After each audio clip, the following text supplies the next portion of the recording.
Okay, so I wanted to talk, and some of you may have seen this video before, but I wanted to revisit it and use it in a different way. The video by Simon Sinek talking about your why. And some of you may not have seen it before, but basically he talks about the difference between a company or person who operates from their why or a person that operates from the what. So if you can think of three circles, you've got your why in the center, and then you've got your how on the outside, and then you've got your what on the very outside. A lot of people operate from the outside in. What am I going to do to further my business? How am I going to do it? And then the why is really, really weak or fuzzy. So some companies that operate with their why, Disney, Chickfila, Apple, these are all companies that have a strong why, and because of it, they have a very loyal following. So the difference between these companies, let's say Apple was like every other computer company on the face of the planet. There's two ways to get customers. There's manipulation and there is inspiration. Manipulation, you're doing the buy one, get one free. Oh, this is on sale. You're giving them things to make them want to buy it or manipulate them into buying it. Inspiring is completely different. Inspiring comes from the why, and it's more about what you believe and attracting people who believe what you believe. So if Apple were like every other company, how it might go is this. What do? We make great computers. How do we do it? They're beautifully designed, simple to use, and user-friendly. You want to buy one? That's how most companies operate. Or like a car company. This car has tinted windows, gets great gas mileage, leather seats. Choose us. So these companies are operating from the outside in, and they don't have a loyal following because they don't have a strong why or a strong belief that other people can get on board with. So here's an example of what Apple would do. Everything we do, we believe in challenging the status quo. We believe in thinking differently. The way we challenge the status quo is by making our products beautifully designed, simple to use, and user-friendly. We just happen to make great computers. Want to buy one?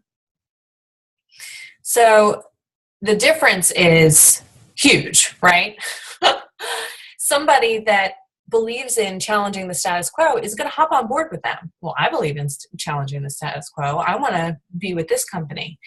And so they have this loyal following. And the fact of the matter is, Apple has all the same resources as everybody else. Apple has all the same access to smart people to develop good products. Some of their products are not as good as some of the other products, but people will spend more money and they will go out of their way to buy Apple products because they are loyal to them. And if you try to tell them that Apple products are not as good as some other computer, they're going to just freak out. Disney World goes out of their way. Do you guys know the walkway with the white poles all down? Every night, they paint those poles. They paint them every night. They're the Magic Kingdom, right? So, I mean, how do they do that? So they're operating from what they want to do, or why they're doing it. Then they go to the how. How are we going to do it, and what are we going to do? And then think about Chick-fil-A. Chick-fil-A is a fast food restaurant. You could go to any restaurant and go get fries, and you can go to, get fried chicken or, but when you walk into Chick-fil-A, there is a difference. You are treated differently at Chick-fil-A. You walk in there and you feel a little more special there. Something's just different there than every place else. And it's not like they're banging you over the head with the fact that they're Christians.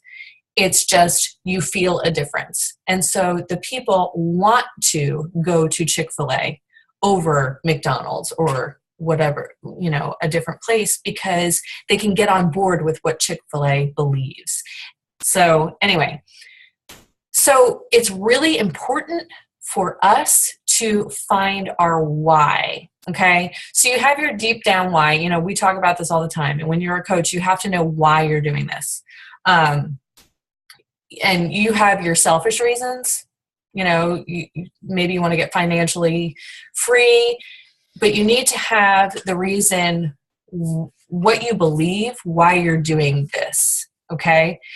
So, because everything that you do is going to stem from that. So challenge groups. I've realized that I have a tendency to just go, what am I going to do? What am I going to do next? As opposed to, why am I doing this challenge group? Why am I doing this next challenge group? How am I going to do it? And then what am I going to do? When you have your why behind your challenge group, it's going to completely change the challenge group. The reason why Tawny's 21-Day Fix challenge group was so strong was because Tawny knew that she struggled with that eating plan. And so she did the program.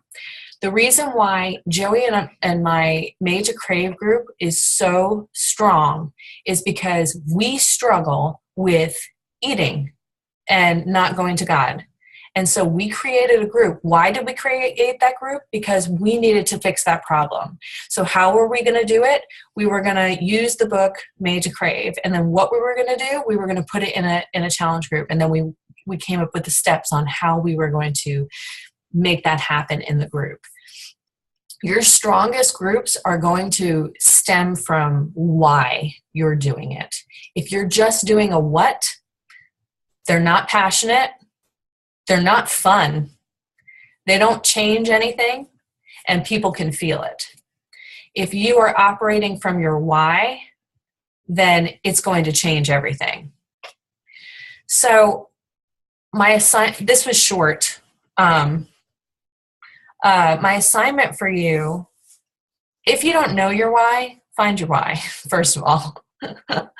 And if you need help finding your why, Caleb has a video where he says you basically ask why until you cannot figure out any more why. So, why am I a Beachbody coach? Well, because I want to help people. Well, why do you want to help people? Because, keep going until you get the deep down reason why. An example that I can give you, and I actually went live about it the other day, is when I originally started my weight loss journey, the goal was just to lose weight. I wanted to be 117 pounds. So I did it. Got to 117 pounds. And then that goal was gone. And I was like, well, I can eat whatever I want. And the weight has started coming back on. So this time around when we did Made to Crave, it's been a pretty life-changing experience. And I'm not going to lie, it's not fun. It has not been fun. Because I've had to discover things about myself that I just didn't know existed. So while it wasn't fun, it's been very productive. And I know that in the long run, God's doing awesome things with it. But has it been fun? Hell no. It has not been fun. I lost my track. Oh, okay. So when I started thinking, okay, I've lost my why. My why was to lose weight. Now I'm there and I just don't care anymore. When I started thinking, what is a deeper why, and keep going deeper and deeper, I came up with, I want to honor God with everything I put in my body and every exercise that I do. That's a why that I can keep doing forever. Like, that's not going to change. That's something that I can keep working towards. So if you lose your why, you just got to find a deeper why. And it doesn't have to be what I just said. It could be whatever, whatever works for you, but whatever is going to make you drive full force on and keep working towards your goals. So if you don't have your why, find your why. Secondly, I want you to think about the things that you struggle with. What do you struggle with? Is it consistency with your exercise? Is it scheduling? Is it nutrition? Is it prayer life? What do you struggle with? And why do you want to improve on it? And there's your next group.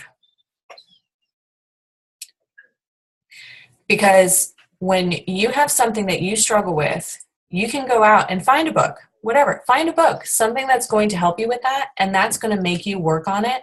And it's going to make you participate in that group even stronger. And it's going to mean something to you. Like when people were just not taking this Made to Crave group seriously, it affected me. Like, I was like, what the heck?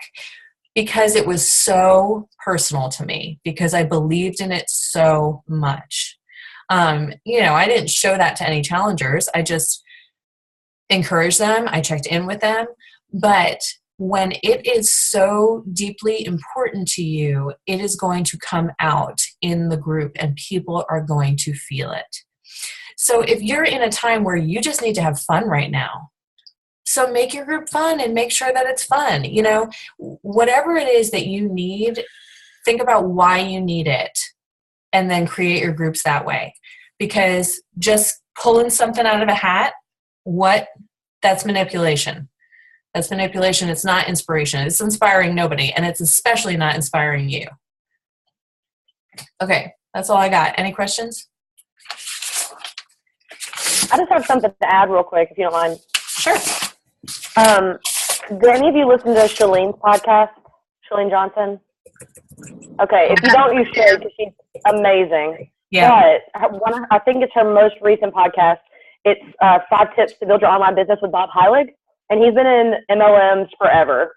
Stuff like Beachbody, stuff not like Beachbody. And we were talking about manipulation versus inspiration and all that. And when he was talking about selling, he was like, no, we don't sell. It's not selling like you think. It's selling like you've always thought. You sell your personality to someone you want to be friends with. You sell your cooking skills to someone that you want to hire you for a catering job, stuff like that. I mean, you sell yourself to your future partner, or, you hope. So when he turned it around like that and started making about what you already do with your life, we don't sell Shakeology. We're giving someone a new lifestyle, and that should be how we are completely motivated to do our business. Because like I was telling Christy the other day, I only hit SC2 last month, and I thought my world was ending because I was going to be on month 6 of 5 Success Club points or higher, and I felt like such a failure. And then I realized, like, no, if we are motivating and inspiring people, that is so much more important than any possible number we could make. And it's okay if your life's financial, and it's okay if you want to pay off student loan debt or buy a house or whatever you want to do. That's awesome. That can't be your driving force, because that's going to go away. Right. So like we're getting the new apartment that's bigger that we can afford, and then that's going to go away, and we're going to get this. Money is just temporary, but helping people change their lives and feel comfortable in a bathing suit on the beach for the first time, that's what we're doing. And when you think about it like that, it really changes your why, and it doesn't make it just about, I want to get 50 people in this challenge group. It doesn't matter who's in there. Focus on them. Make them better, make them their best. So anyway, didn't mean to ramble. So you guys, and some of you know this, might have seen my post where I was crying through my workout. I had a retreat for 80 players this week.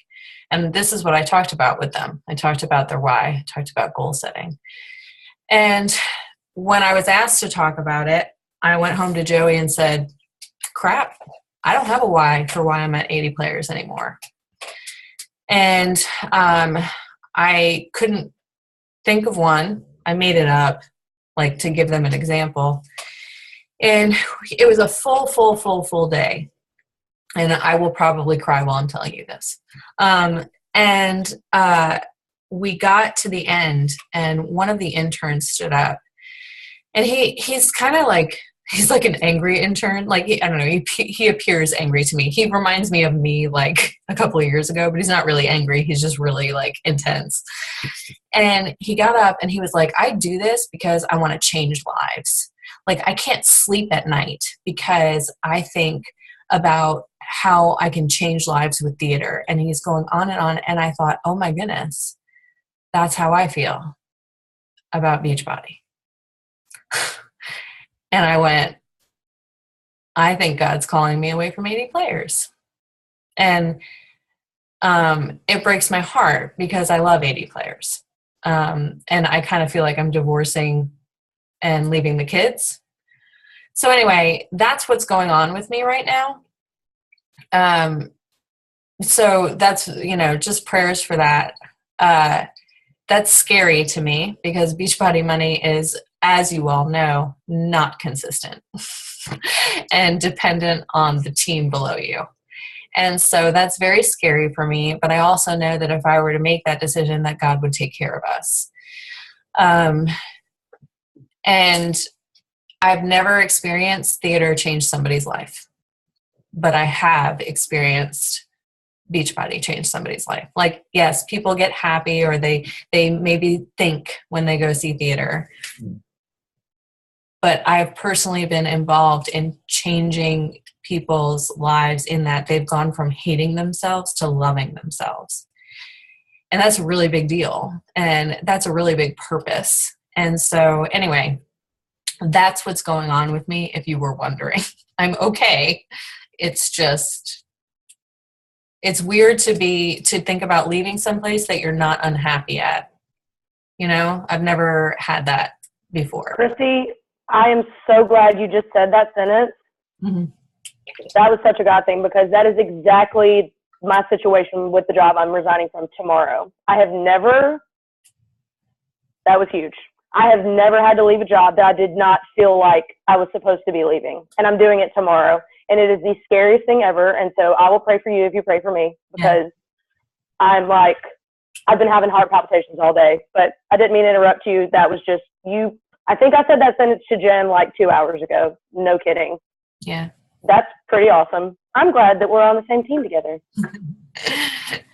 So all that to say, my why has got pretty intense and it's kind of less focused on the personal goals. Like it used to be, I found my why that makes me emotional.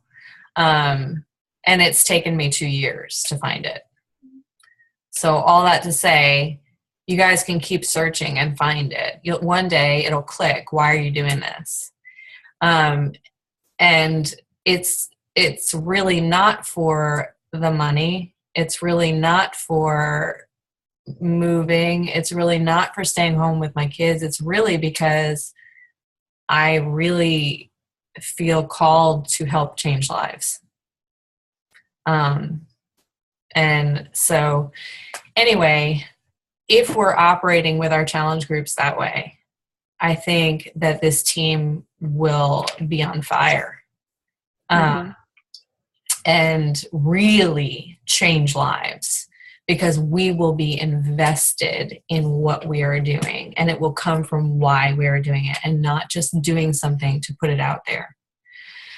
So think about what you're struggling with. Get creative. Like I've actually, I'm talking to Joey and our pastor that married us about doing a free group that is just couples where I'm hoping the pastor will lead some of the couples stuff and we'll just do fitness and nutrition together. Because sometimes we struggle with connecting and, go from where you're struggling with. You literally have freedom to do whatever you want with these groups. Like think outside of the box. You can do whatever you want, whatever you struggle with. You can add it to a challenge group and make it meaningful and, helpful.